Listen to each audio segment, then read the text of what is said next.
It's important to understand that disease doesn't always start in the physical body.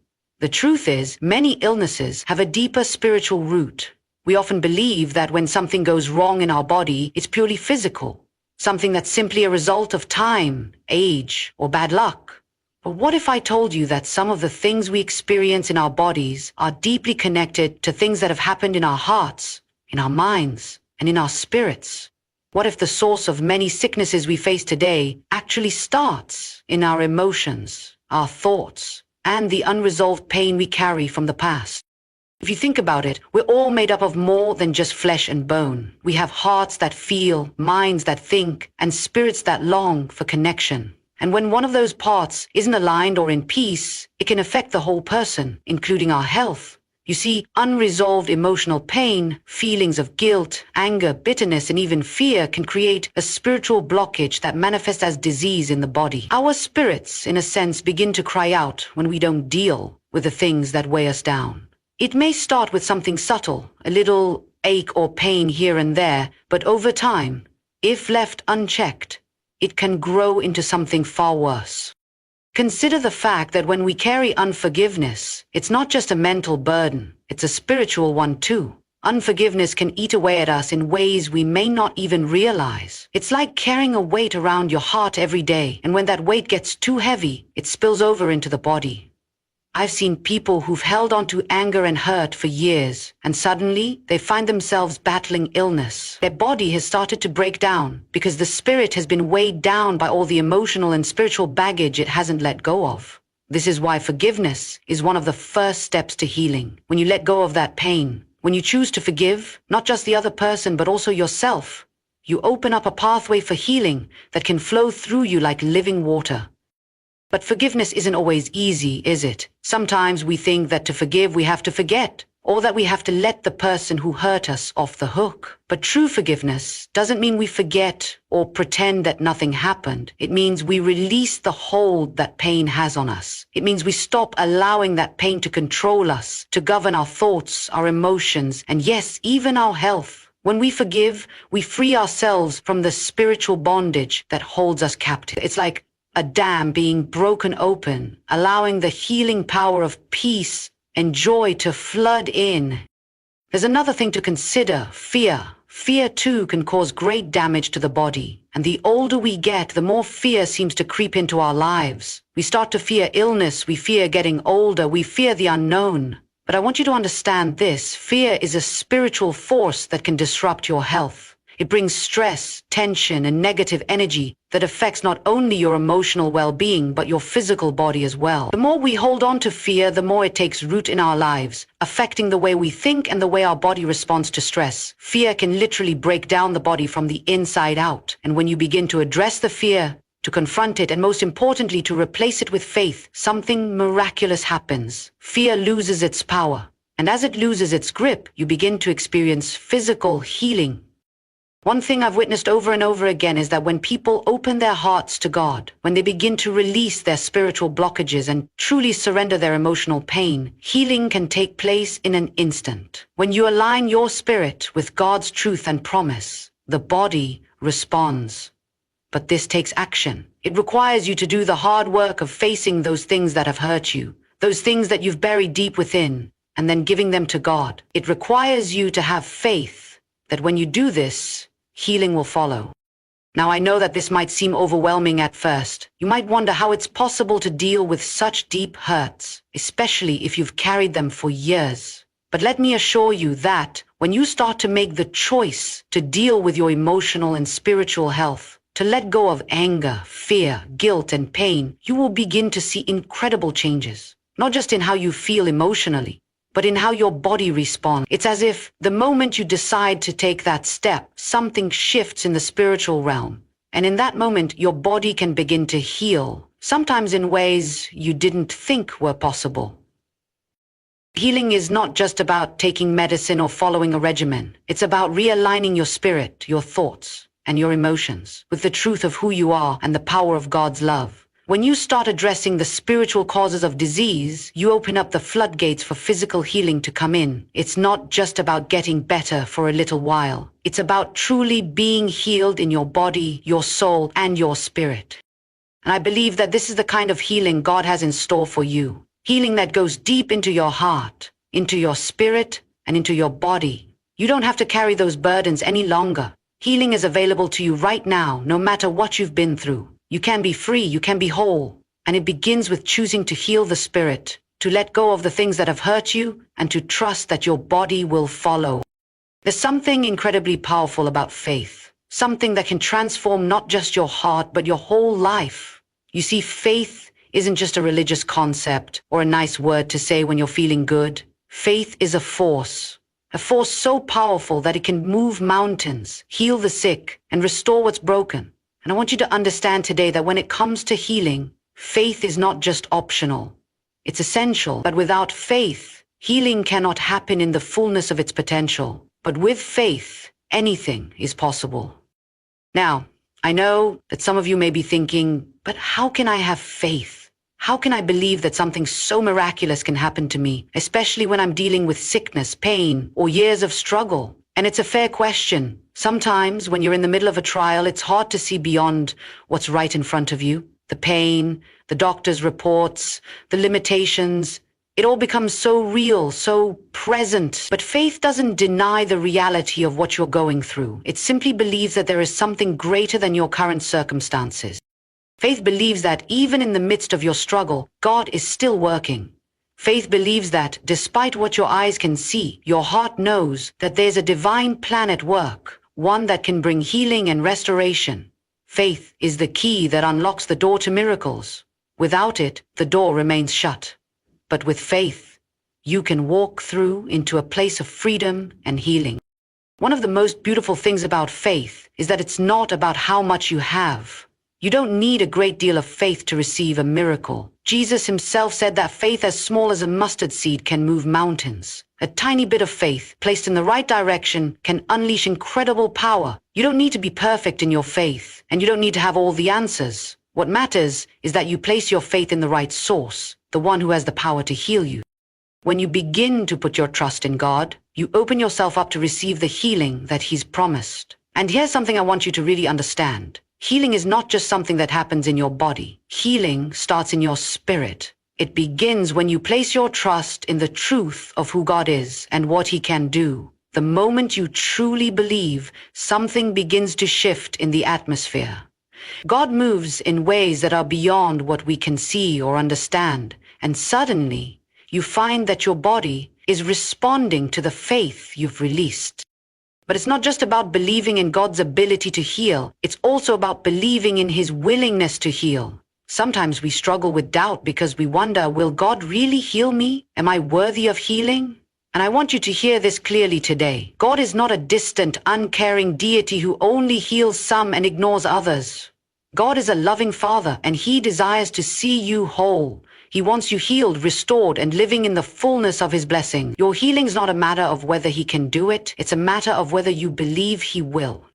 In the Bible, there are countless stories of people being healed because of their faith. Think about the woman who had been bleeding for 12 years. She had seen countless doctors, spent all her money, and yet her condition only grew worse. But then one day she heard about Jesus, and something stirred in her heart. She believed that if she could just touch the hem of His garment, she would be healed. What happened? Her faith made her whole. Jesus didn't even have to lay hands on her. It was her faith that activated the healing power of God. That's the kind of faith you need today. A faith that believes without seeing. A faith that says, I trust God with my whole heart, and I believe that no matter what I'm facing, healing is possible. It's the kind of faith that takes God at His word even when your circumstances say otherwise. It's a faith that says, I don't know how it's going to happen, but I believe it will. Now, I understand that sometimes it's hard to believe, especially when the sickness or pain has been there for a long time. The longer we carry something, the harder it can be to imagine that healing is even possible. But let me remind you that God doesn't work according to the limitations of time. In an instant, He can turn a situation around. And I believe that for you. I believe that if you open your heart to His healing power, if you choose to believe that your healing is already on its way, you will see a transformation physically, emotionally, and spiritually. The moment you choose faith, the moment you take that step, You invite God to work in your life in a new way. You invite His power to move in and begin the work of restoration. And it doesn't just take place in your body, it will affect every part of you. Your emotions will begin to settle, your mind will become clearer, and your spirit will experience a renewed sense of peace and strength. I know there are times when you feel discouraged, when you wonder if healing is ever going to come, but I want you to remember that faith is a powerful force. It's a force that doesn't depend on what you see or how you feel in the moment. It's a force that depends solely on God's goodness and His promises. And those promises are unshakable. So today I encourage you to let your faith rise. Let it rise up in your heart, and let it be the foundation for the healing you need. Don't wait for the perfect moment or the perfect feeling. Just trust that God is already at work and that His healing power is available to you right now. When you have faith, healing becomes not a matter of if, but a matter of when. And I believe with all my heart that it will come to you. When we talk about healing, it's essential to understand that one of the most powerful steps you can take is to forgive. I know this may sound surprising, especially if you're facing a physical illness or emotional pain. But forgiveness is more than just a moral act. It's a spiritual and physical act that can open the floodgates to healing in your life. If you're carrying unforgiveness in your heart, whether toward others or even toward yourself, it's like putting a spiritual weight on your body that affects every part of your being. But the moment you decide to forgive, that weight begins to lift and healing begins to flow. You see, unforgiveness isn't just about refusing to let go of the past. It's about the damage that it does to your spirit, your soul, and your body. It's easy to think that when someone wrongs us, we're only hurting the other person by holding on to that grudge. But the truth is, unforgiveness harms us far more than it does the person who hurt us. It creates a spiritual block, and over time, this block can lead to sickness. It's a fact that unresolved emotional pain can manifest in physical ways. Our bodies are not separate from our spirits. They are deeply connected. When we hold on to bitterness, resentment, or anger, we invite stress, anxiety, and negativity into our lives, which weakens our immune system and makes us more susceptible to illness. But I want to show you that there's freedom in forgiveness. True forgiveness doesn't mean that what the other person did was right, or that you have to forget what happened. It means releasing the grip that that offense has on you. Forgiveness is not about excusing someone else's actions. It's about releasing yourself from the burden of carrying that hurt. It's saying, I'm no longer going to allow this to control me. I'm going to let go of the pain and give it to God. And when you do that, something remarkable happens. You begin to heal. It's not always easy to forgive, especially when the hurt is deep, when the wound seems fresh, or when the person who wronged you hasn't apologized. But let me tell you, forgiveness is for you. It's not about the other person getting off the hook. It's about you choosing to take back your power, choosing to no longer be a prisoner to the hurt, and choosing to move forward in freedom. And that freedom opens the door for healing to come in. There's something incredibly powerful that happens in the spiritual realm when we forgive. It's as if we unlock a door that has been closed for far too long. And once that door opens, healing, peace, and joy rush in. When you forgive, you allow God to step in and heal your heart. And that healing will begin to affect every area of your life, including your health. When you forgive, you stop carrying the spiritual weight of the past. And your body is no longer weighed down by stress, anxiety, and negativity. But forgiveness is more than just an emotional release. It's a decision. You may not feel like forgiving, especially when the hurt is deep. But forgiveness is a choice you make. It's a decision to release the bitterness, to choose peace instead of anger, and to embrace God's healing power.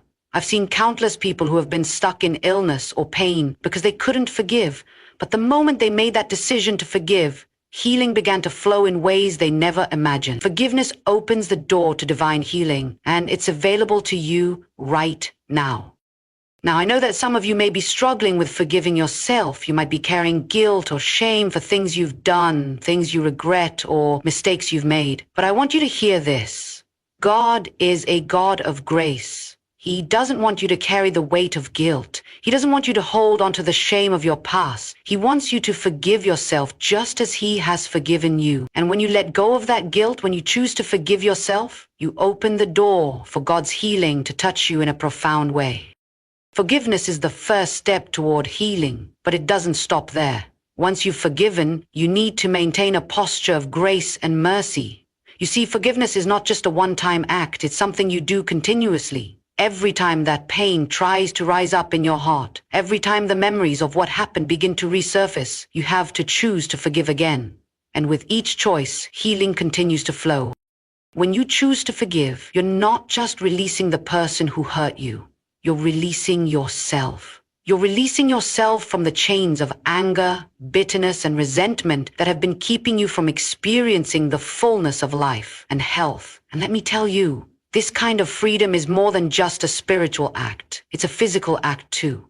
As you forgive, your body begins to respond. The tension melts away. The aches and pains that have been lingering for so long begin to dissipate, and you begin to feel lighter, freer, and more at peace. I want you to understand that forgiveness isn't a suggestion. It's a necessity for healing. It's not something you can put off or ignore. The longer you hold on to unforgiveness, the more it will affect your body, your health, and your overall well-being. But the moment you choose forgiveness, something miraculous happens. It's as if you step into a new season of healing, a season where God's love and grace flow freely and where your body responds to that grace. So today, I encourage you to forgive. Let go of the bitterness, the anger, the guilt, and the shame. Release it all and open your heart to the healing power of God. When you forgive, you make room for something far greater than you could ever imagine. You make room for healing, for peace, for joy, and for the fullness of life that God has promised you. And I believe that when you choose forgiveness, healing will follow. There's something profound about the way God designed our bodies to heal, something that goes beyond what we can see with our eyes or understand with our minds. When it comes to healing, there's a divine law at work, and that law is the law of belief.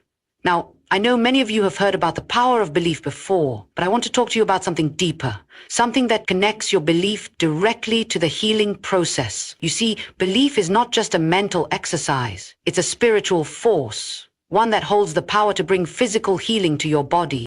When we talk about healing, it's important to remember that belief is the key that unlocks the door to that healing. If you don't believe that healing is possible, if you don't believe that God can heal you, you may find it hard to receive the healing that's available to you.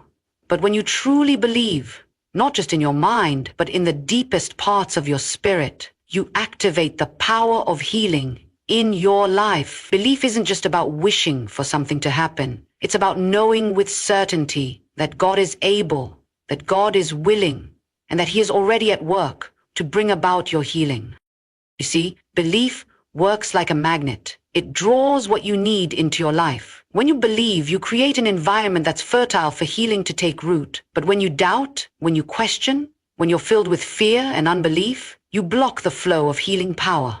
That's why it's so important to protect your belief.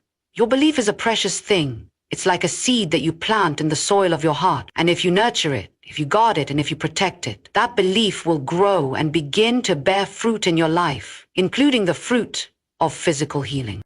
One of the reasons that belief is so powerful is because it taps into the divine truth of who you are and whose you are. You are a child of God, created in His image, and you have been given the authority to walk in health and healing. When you believe in God's promises, you align yourself with His will for your life. And God's will is always to heal. It's not a matter of if God will heal you. It's a matter of when.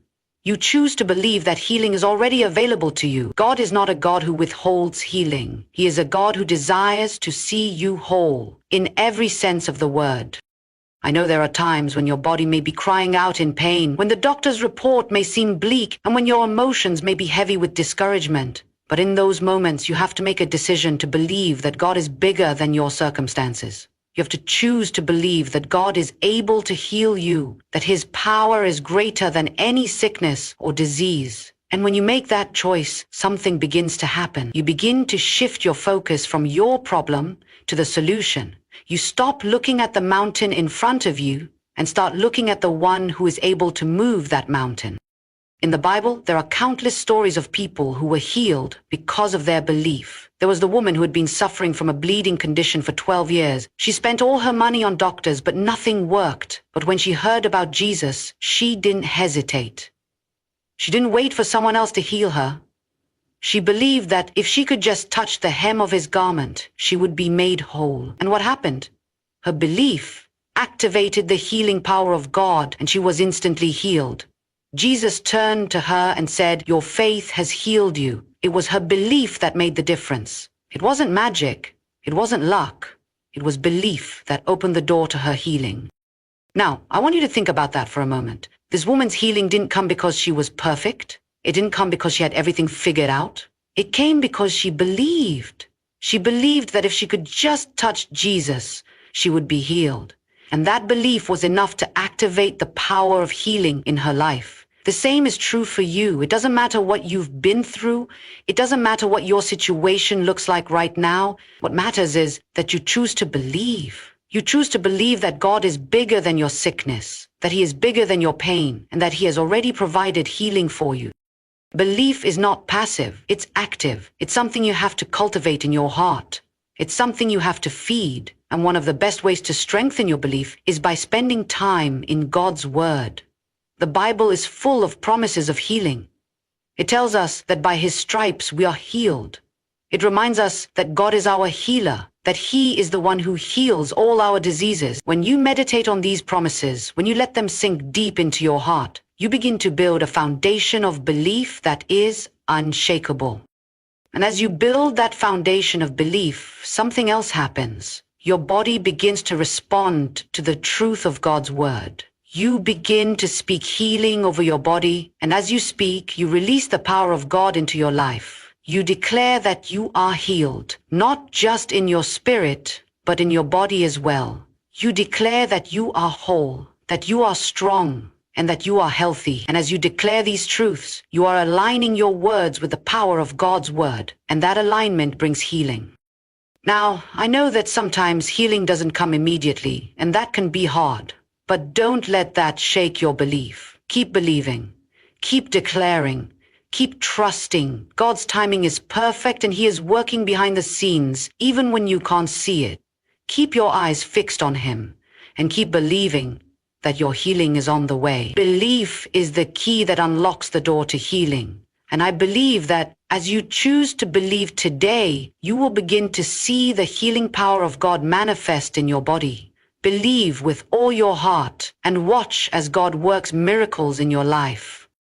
Yet, there's something so beautiful about the simple act of surrender. It seems so small, almost too simple, and yet it holds the very power that unlocks the miracles of God in your life. When it comes to healing, when it comes to any need you face, the greatest secret is not striving, not struggling, not trying to make something happen in your own strength. No, the greatest secret is surrender. True healing flows when you stop clinging to your own way, your own fears, your own timeline, and you place everything into the hands of God. Surrender is not defeat. Oh, how many people hear that word and think it means giving up. But the surrender I'm talking about is not about quitting. It's about trusting. It's about saying, God, I can't do this without you. I trust you to do what I cannot do. It's when you finally let go of the reins and allow God to take over completely that you position yourself for the supernatural to begin flowing in your life.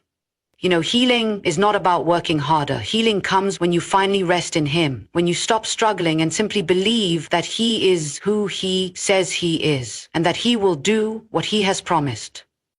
I see so many precious souls wrestling and striving, thinking that if they just pray harder, if they just fast longer, if they just do a little bit more, maybe then God will heal them. But God's healing isn't earned by works. It's a gift of grace. You don't have to strive for what has already been freely given. You don't have to beg for what the Father has already made available through His love. Healing is your inheritance as a child of God, but you access it not through striving, but through surrender. Surrender is trust in action. It's laying every fear, every worry, every diagnosis, every symptom at the feet of Jesus and saying, I trust you more than what I feel. I trust you more than what I see. I trust you more than what the doctors say.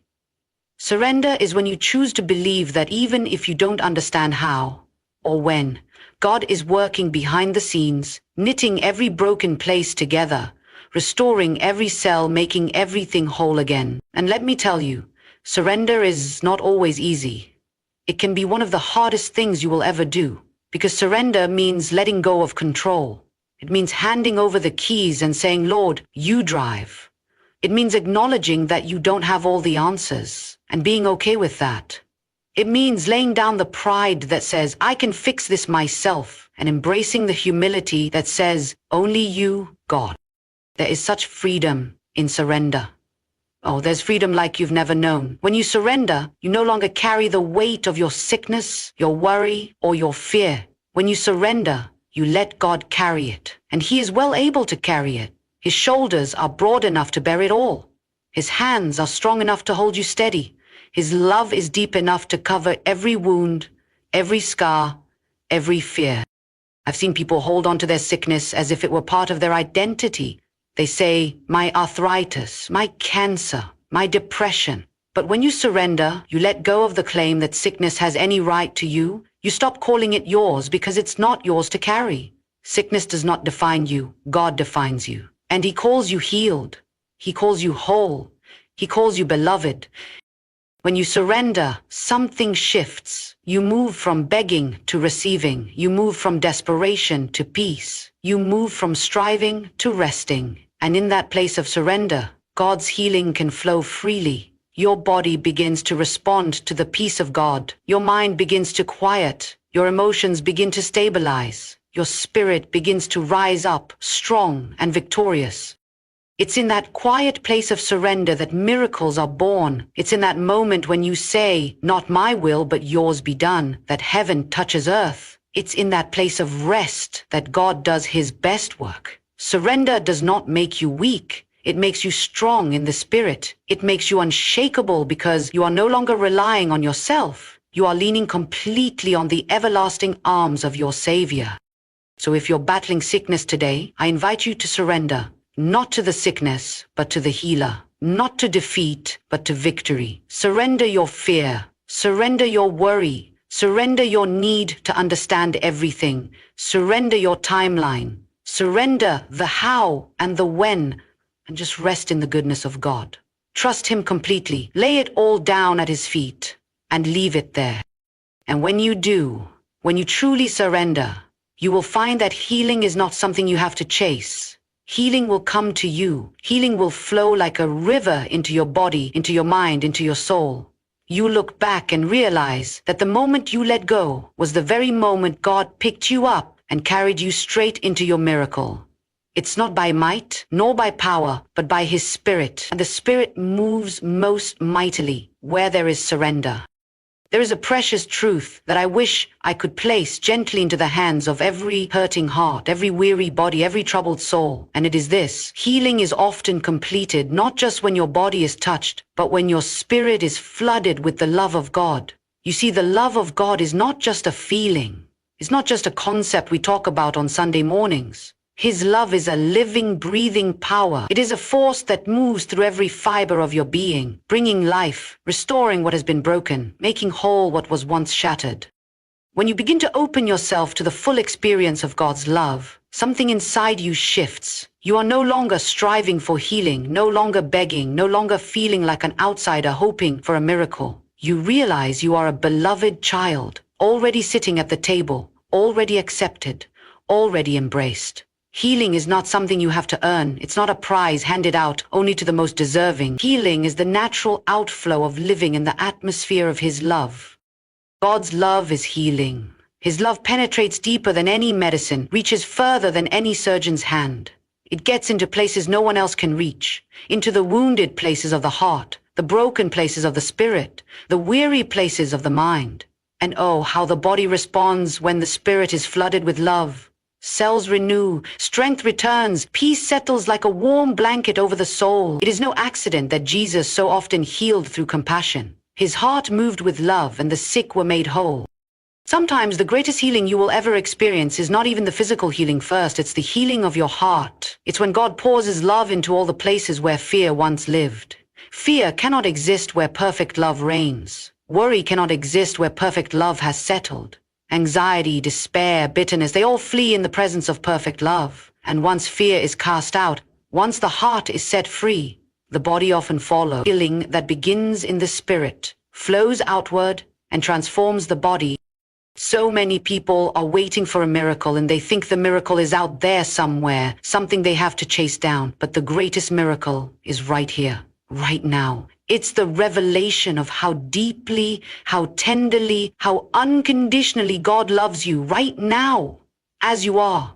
Not once you're healed, not once you've figured everything out, not once you've prayed a certain number of prayers, but now, this very moment. And when you live wrapped in that love, you start to see yourself differently. You stop identifying yourself by your sickness, by your diagnosis, by your limitations. You begin to see yourself as heaven sees you, whole, beloved, strong, radiant. And your body listens.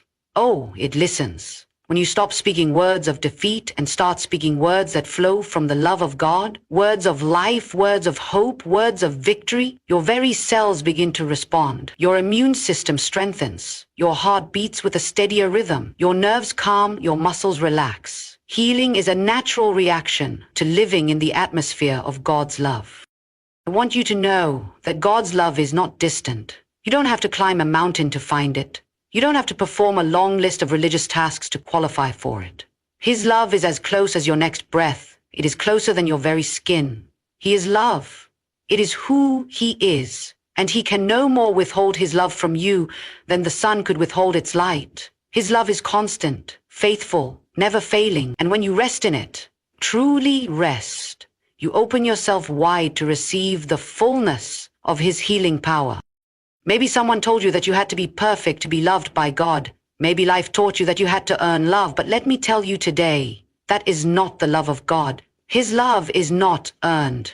It is given, freely, lavishly, without condition.